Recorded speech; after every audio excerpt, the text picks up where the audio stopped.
On a different note, I have some further ideas about preventing hurricanes based on the same idea that I have already stated, that penetrating the cold air blanket can eliminate the conditions that form them.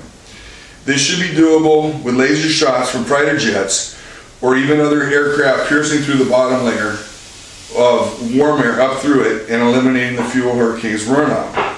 This might be possible mechanically as well, as with lasers. Imagine, a flight or a squadron of fighter jets doing a dolphin kick through the lower boundary of that cold air, and if they can break it up and cause hot air to start rising up through it, then that cold air is going to come down. You're going to deflate the conditions that cause hurricanes, according to my theory. Okay, so that's the deal. I mean, if you don't do this when it's ready to sprout a hurricane, when the conditions are real bad, you do this in midstream when you've got basically calm weather. It's built up some pressure, but it's not ready to blow, because that can get dangerous. But if you can do this kind of like, well, let me go on and explain here what I've written. Okay, I'd like to compare this to backburning a forest fire.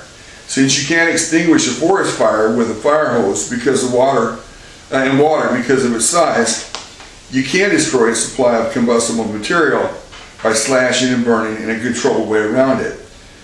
And so in that same way, if a line were made over the ocean, say 100 miles or twice that, 200 miles or even more, and stretching north and south, enough to be sure and catch a hurricane that begins, say, near Africa, and then the hurricane would come up to the line and either sputter out or head north along the line until it runs out of hot air, not come to shore.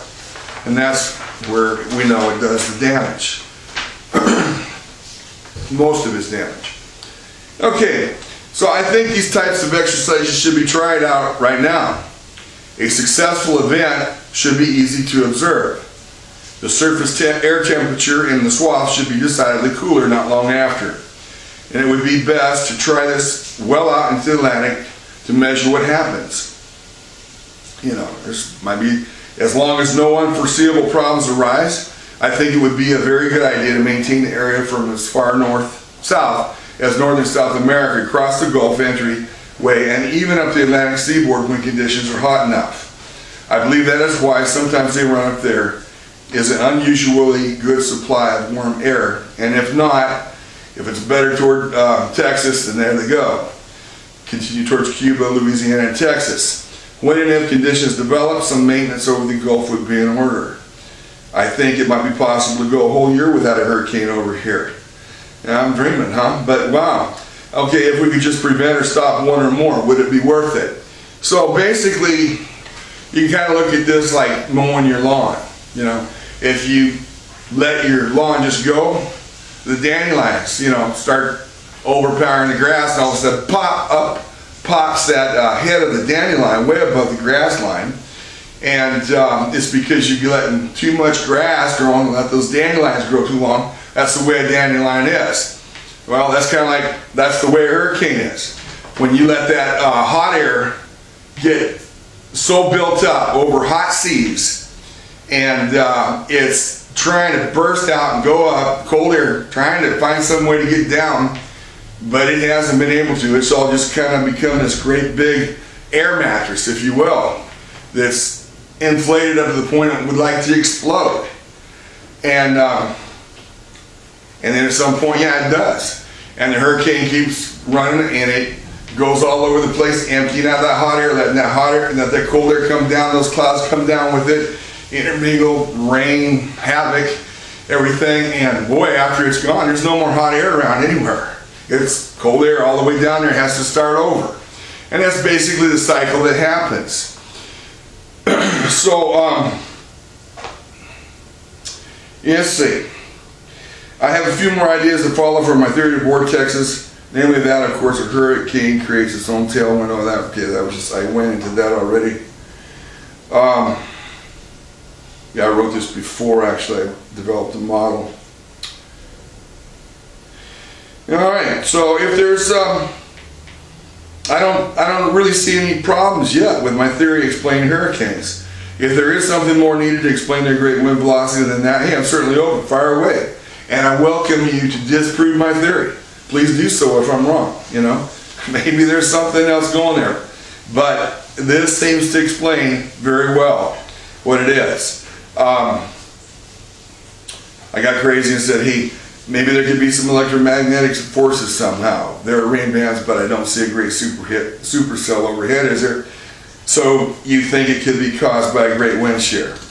Think again, the mysterious is going to be well known. Anyway, I was pretty excited about this, as you can tell. What I saw there is just something that's been overlooked. Maybe it's just a little too frightening to see. But look, when you do see, as I've seen since actually developing this, you know, shots from satellites and seeing it from far away, you can see that just what I'm saying is it's throwing the hot air up there along with white clouds are going way up, and it's forming, you know, like a super thunderhead or something above it, and it's obviously behaving exactly, I believe, as I'm saying. So I finished this. I said, sincerely yours truly, Cal Rooks. I said some good questions are, how long will a swath cleared out, you know, cold air down, last before it returns to hurricane ready? How wide a swath could a hurricane just go right through if it's 300 miles in diameter? Will the American government and the military support this effort right now? Will the scientific community? Can we try it and learn what the value is as we go, as I suggested?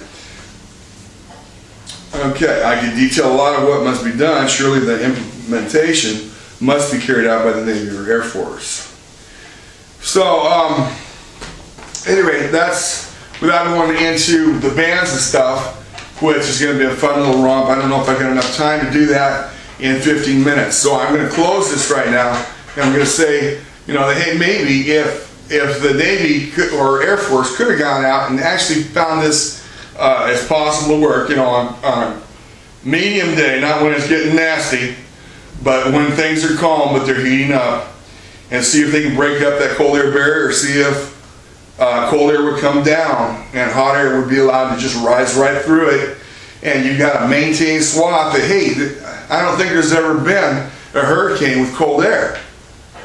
So, you know, you get that down and you've just changed the conditions to back way pre-hurricane, in my opinion.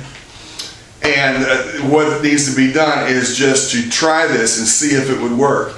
Now I've since then thought about these big pipes, pipe towers that were my first idea, and they could work over areas like, you know, on the beach.